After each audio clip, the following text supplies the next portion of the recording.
As they were approaching the forest, Han noticed what Jackie was talking about. He was familiar with the appearance of the various types of trees that grew in his hometown, and the tree, he remembered, didn't quite look like the ones he was now seeing. Just like an ancient structure that grew larger as it was approached, these trees loomed over them. The size difference wasn't nearly double the original size, but was close to being the case. But that wasn't what was attracting his gaze. It was the slight shimmer in the leaves and the trunk. Due to them being several hundred feet away from the edge, the shimmer wasn't intense, but was still able to catch the light from the sun. "What in the world?" Jennifer asked, the confusion in her voice still coming clearly through the speakers in his helmet. Her thoughts mimicked what everyone else was thinking. "This is only a small fraction of what I was talking about," Jade answered to the murmurs. "As you can quickly notice, the flora has gone through some changes. We're unsure whether the trees themselves have gone through a genetic mutation or whether some type of fungal or viral substance is causing the changes." There was frustration in her voice as she was explaining the situation. Steve chuckled self-deprecatingly. "We don't have anyone that majored in biology, so we don't know what to think about the changes. Trying to figure it out is beyond us, so the captain just has us keep an eye on things. There's supposed to be some kind of meeting happening with some of the larger teams later, but we got tapped for this experimenting mission. It was pretty last minute, so the meeting likely has to do with what we're seeing out here," Kimberly added in. "This is better than some boring meeting," Lexi said, sounding annoyed. When they approached the edge of the campus, Han could see that there were veins of light on the trunk of the trees. The leaves appeared to be more purplish than green, giving the canopy a fancy-looking feel, though he hadn't seen such things in the past world. "Hold up, you guys." A man in a similar-looking suit approached them, holding up their hand, motioning for them to stop. "Phil, we're on a mission to go test out the weaponry. We have permission from the captain," Jane explained to the man. "Wire me the info," Phil said, his voice sounding stern and severe. There was silence as Phil was likely waiting to receive the data packet and go through the contents. It was a convenience being able to send sensitive documents over the wire without being concerned about the authenticity of the paper or maintaining security. Each of the suits acted as a node and networked together when they were near a suit. Documents and pages were locally stored and shared with the other armor, depending on the security level and permission from the wearer. When he learned about this, Han was impressed by the technology, though understood the limitations of such things.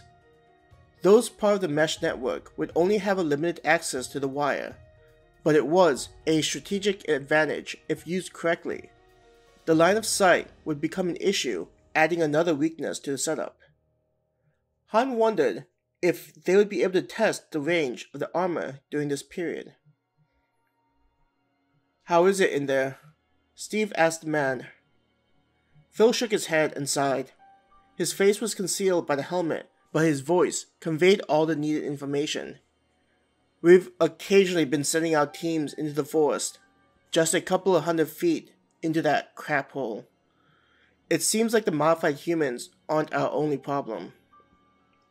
"What does that even mean?" Grace demanded.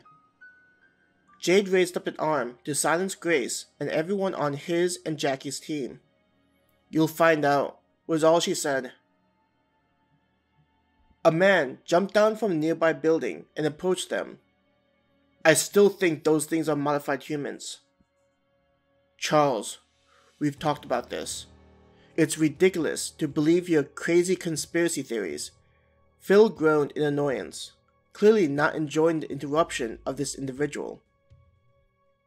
As if not wanting to encourage others to believe such things, Phil said to Jade, "Just be careful out there. We've yet to have anyone get too seriously injured or killed."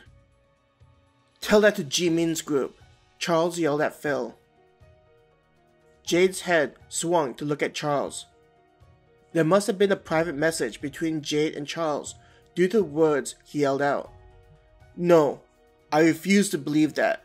She's not okay, and considering her team's ability, we should have sent people out to look for them. Phil pointed his finger at Charles in an intimidating manner, as if ordering Charles to either leave the subject alone or not to blast such things over the open channel. It was likely both, with how much Jade had hinted about what was happening outside. Han figured that it wouldn't be unusual to come across deaths or missing people during their patrols. Becky did an excellent job at containing information that may make the civilian population nervous. He had heard numerous times the whispering of people discovering several conspiracy theories of what was happening. The positive side was how these theories were limited to a minority of the population inside of the facility. Han wondered if there would come a time when people would blow up, feeling frustrated about dealing with the daily restrictions. Come on everyone, let's head into the forest, Jade commanded them as Phil and Charles were arguing over the fate of the missing team. Are we going to be okay? Harmony asked Jade, worry in her voice. Though she wasn't the same timid person they met at the police station, Han could understand why Harmony was concerned. With the mutated trees looming over them, it was a constant reminder that the world they knew was no more. Instead of Jade answering Harmony's question, Kimberly said, "This is why we're with you guys. You may have some experience from the arena, but such an environment has no risk for you as players. At some point, all of you will need to have the experience of being in combat where there are real-world consequences." Kimberly kept her sights forward as all of them approached the forest. Jade's team would wave at people walking along the perimeter, likely friends they knew and hung out with when they weren't guarding the university. Han noticed how none of the guards had their helmets removed, as if ready for anything to happen. It made him think of those countries with a demilitarized zone, and the guards watching to see if something happened.